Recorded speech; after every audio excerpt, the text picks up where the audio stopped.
Day 4 of the adventure. This morning it was terrible weather. It was raining cats and dogs. The slides came in wet. The island broke.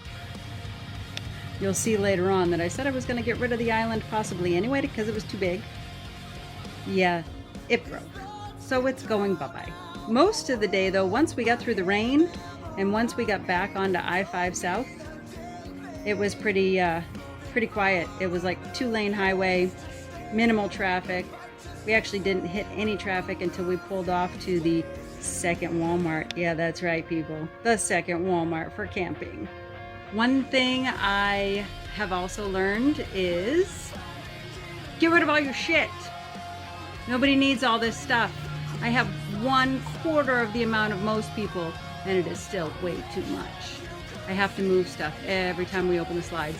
But we did learn today that there are buttons, separate buttons, to shut off each slide. So you can partially open the RV if you have to. I will show you a few clips of some of the stuff that has probably got to change.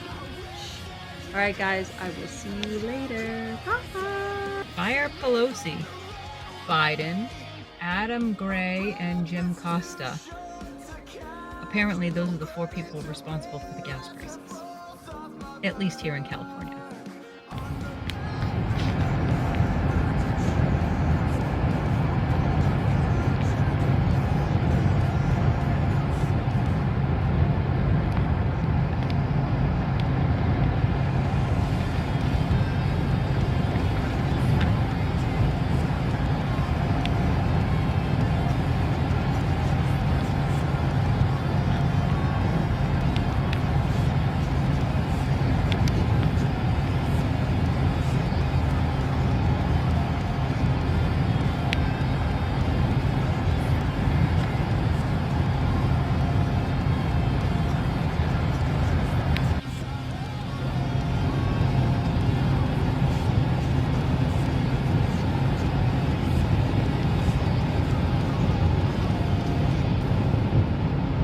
One portion of my spice rack, the top shelf, as much as I tried to keep it secured, it did not make it.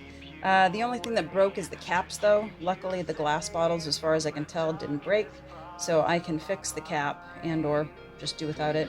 But today we will be taking the spice rack off of the wall. No amount of securing helped that. The bottles just jumped right over the railing.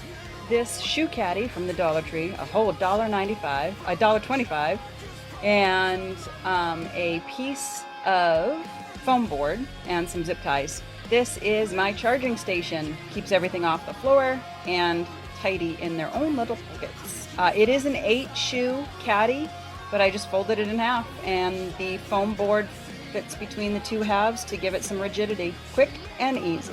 This is my island upside down.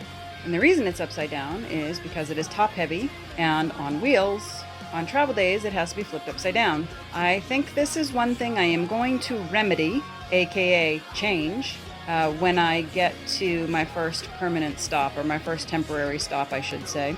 I need an island for the counter space and the storage, but it also needs to be slide friendly. Unfortunately, it got stuck a couple times and popped the slide off the track a little bit, so that's going to have to be fixed now too. Do I love this island? I do. I painted it. It used to be yucky brown, and now you can see it is bright and sunshiny yellow.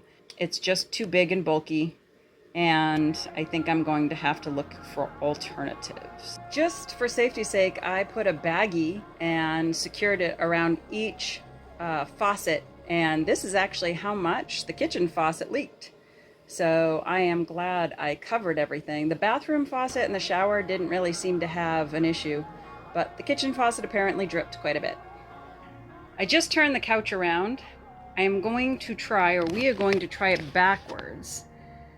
Part of the problem was that couch hits the window knobs and opens the windows every time the couch bounces.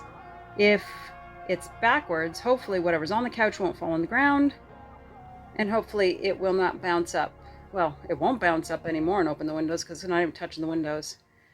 So let's hope that that fixes the situation.